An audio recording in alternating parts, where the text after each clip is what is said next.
Okay, so I'm going to be tapping 3 and 2 white to cast my Drift Gloom Coyote on your Shrike Force. Fair. And since your Shrike Force is only power 1, I get a +1/+1 counter on my Coyote. I forgot my dice bag. Can I get one from you? Sure. Thanks. I just keep forgetting it, and my deck box doesn't have enough room for them. Oh, well, in that case, I'll just cast Biogenic Upgrade on your deck box. What? I just upgraded your deck box. Look. Whoa, dude. This is awesome. I know, right? It's got a dice tray and everything. The covering's different, too. This one has armor fiber. That's the Biogenic and the Biogenic Upgrade. Makes sense. Oh, wait. Biogenic Upgrade is a sorcery. It's still my turn. We can call a judge, but you'll have to give the box back. No, I thought so. Oh, but I still need some dice for my Drift Gloom Coyote. Then I'll cast Hour of Need.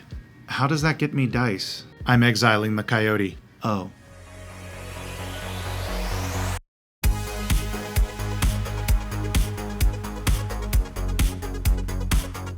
Much like the Squire, the Sidekick has received an upgrade as well, and it is called the Sidekick Pro. I did receive these sidekicks for free from Gamegenic. They aren't sponsoring this video, they just sent these to me, and I wanted to review them, so that's what I'm doing, is I'm reviewing them now. In addition to getting the boxes for free, Gamegenic also sent me these Size Morph dividers. These are the dividers that have the squishy inside, so that way they can fit multiple amounts of cards within your deck box. The nice thing about these ones that they sent is these go on their sides, unlike the previous Size Morph dividers, which were up and down. The Sidekick, the cards have to go in on their sides, so these work very well for that. They also sent me these side-loading dividers, which also go on their side. So yeah, I'm noticing a theme with this, and yeah, these all work great. And also, I want to give a shout out to Lifelink Games. They were so kind to let me record here and be just a general nuisance, and I really appreciate that they did that. So check out lifelinkgames.com. They have all these board games and Dungeons and Dragons stuff and Army Painter stuff and Painter stuff, Warhammer, as well as your card needs. They also have a lot of Magic, TCG stuff, One Piece. If you're interested in that kind of stuff, go check them out, lifelinkgames.com. Now, comparing the two, you can see right away that there is a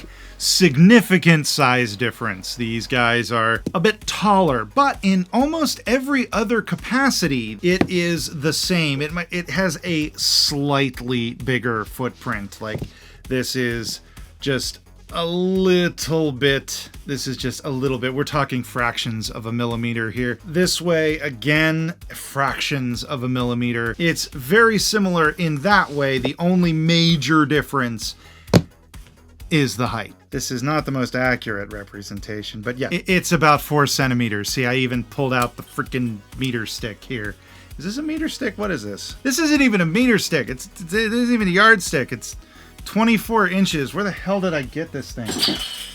Anyway, I treat my tools better than that, I promise. That was a stunt ruler. So yes, this is 4 centimeters taller than the original Sidekick. That's 1.75 inches for my Liberian viewers. The other obvious difference is there is a slot for a sliding case, another Gamegenic product, the sliding cases, where you can put your commander, your leader, or if you don't play a game that has a commander or a leader, then you can put a pretty card in there, or you can just get a blank card and write, "This deck is in here," or whatever, just the name of the deck. The nice thing is that you can pull out the sliding case and use it on the battlefield for your commander or your leader. Much like the Squire Pro, the slot is very strong, and this is not sliding out of here anytime soon. It's going to be a while before that gets loose.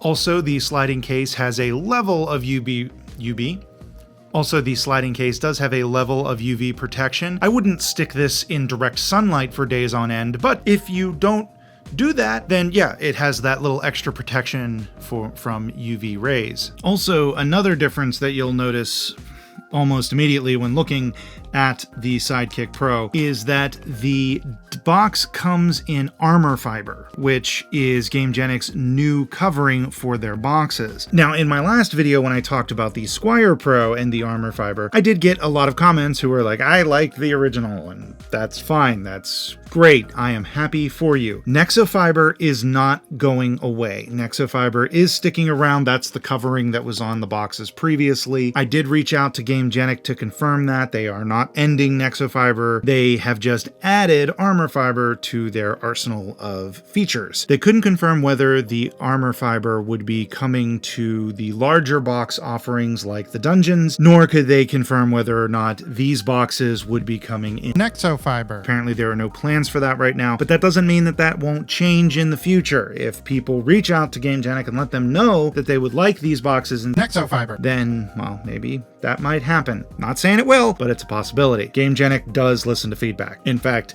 the existence of Armor Fiber is proof of that. The colors come in red, blue, green, white, and black, or another way to say it, white, blue, black, red, green, which colors the covers of magic, which covers the colors of magic. But it would be nice to see maybe some other colors like yellow or purple. So maybe you can get some One Piece colors in there and other various colors. That'd be kind of cool. Maybe an orange. I'd like to see some more colors. But again, I know this isn't an easy button that they can just hit and all of a sudden a new color comes out. But I'm just throwing that out there as a suggestion that this is a nice wide color range right out the gate. Definitely makes the Magic players happy, but it'd be cool to see more choices. Now, I didn't mention this outright in the Squire Pro video, but I did try to show it through my B-roll, and that is if you have more than one of these boxes in different colors, then you can mix and match. I guess you could mix and match if you have the same colors, but that's pointless. But if you mix and match with different colors, then you can have your own color set. So you can have a red-blue deck box if you have a red one and a blue one, or a blue-black like I have here. You have a lot of options. And now for the fun bit. It has a hidden drawer.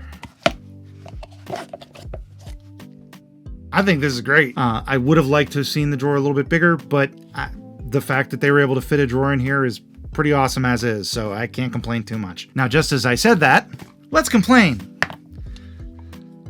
Actually, okay, Gamegenic, I've got a complete confession here. I did not expect this drawer to hold these big spin downs, these extra large spin downs that Wizards of the Coast have been putting out with their sets, with their bundles and such. I did not expect this to fit in the drawer. It fits. I seriously did not think that would work. That's great. So yeah, this drawer can hold a lot, actually. Definitely enough for a single deck box. Yeah. I think the drawer's great. This whole thing already was pretty high, in my opinion. Like, I had a pretty high opinion of this box. The fact that this massive Lord of the Rings spin down can fit just made it even better. Now, as with other drawers, let me get the dice out of there so they aren't making noise. As with other boxes, as you can see, you can take the lid and put it on underneath. It does block the drawer. You do have to take the drawer fully out to have it accessible during your game, so be aware of that. But frankly, I think it's a small price to pay for that bit of functionality. This also can do the tilt, and the tilt goes on both ways. Also, the cards go in their sides. That's why Gamegenic came up with the new side dividers that fit in these, and also the squishy dividers, the size morph dividers. Now, my only major nitpick with this is that this box is hard to record because this is like a big old mirror, so you can pretty basically see everything that's on the other side of my camera, which is obscenely messy. And so yeah, this is revealing how I live. But that's really my only nitpick with this box. Maybe the size, but I understand why the size has to be the way it is. It's massive. Speaking of the size, it can hold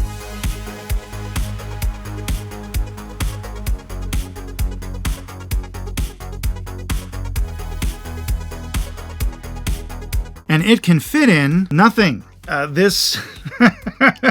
This thing is big, so sticking this in things, yeah, in fact, let me check the dungeon real quick. This does not fit in a dungeon at all. Doesn't fit in an Omnihive archive. This box is not made to be carried in other boxes. This can fit in bags. You can probably fit this in a photography backpack. In fact, I have lugged this around in my photography backpack. Now, for me, with the addition of the dice tray and the size of it, this falls more into the Watchtower Stronghold category. It's a box that's not really meant to go in other boxes. It is large. I wouldn't necessarily put it in the dungeon category. That's way too big. It's still only for a single deck, but it definitely isn't one to be confined by boundaries. Yeah, it's a great box. I really like it. Here's the thing. I want to say that I like the Sidekick Pro better than the Squire Pro, but that's not totally fair because they, to me, fall under different categories. This is for your favorite commander deck. that you're probably never going to dismantle. That's the kind of box this is to me. This is a box for something like your battle box of commander decks from Outlaws of Thunder Junction, or something like that, where, yeah, you're still unlikely to take the deck apart, but you can put this in a dungeon with other commander decks, and it serves its purpose. It holds the deck, and then the bigger box holds it together. Or this is just for one of your favorite commander decks that doesn't have any special needs in terms of dice or counters. So yeah, this falls into a slightly different category for me. So I want to say I like the Sidekick better, but I think that's because I tend to like boxes like this better. Though I still use these. In fact, I'm probably going to use this for a battle box along with the other Squire Pros that I have. It just fits that function very well. And yeah, it's a good, sturdy box, but this isn't a Squire review. This is a Sidekick review. It's a good, sturdy box. I love the armor fiber. I think the armor fiber looks fantastic. And I love the being able to put your commander there. That's great. In fact, this box is probably going to become my Helga skittering something or other commander from my Bloomborough Boxing League. This is probably where that's going to live once I'm done with the league, because I have a strong feeling I'm just going to keep that deck together for a really long time. Also, I'm going to throw a quick note here at the end about the Sizemorph dividers. I did do a brief review on these because there's really not much to review when I did my first academic review a couple of years ago. I love them. They're fantastic. That has not changed. I have been using Sizemorph dividers in my academic as well as other deck boxes for a while.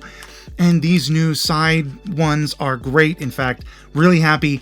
These work great in quivers. If you have a quiver, pick some of these up. These are fantastic for quivers. So be sure to check those out. These dividers as well, are fantastic for quivers as well. So if you're a big fan of quiver like I am, pick those up too. So yeah, pick this box. It's a great box. And these dividers are great, and they're great for quivers.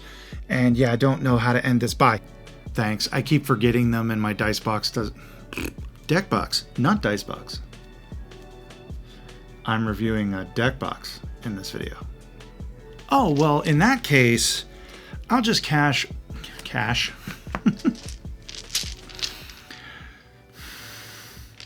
Oh, well, in that case, cased.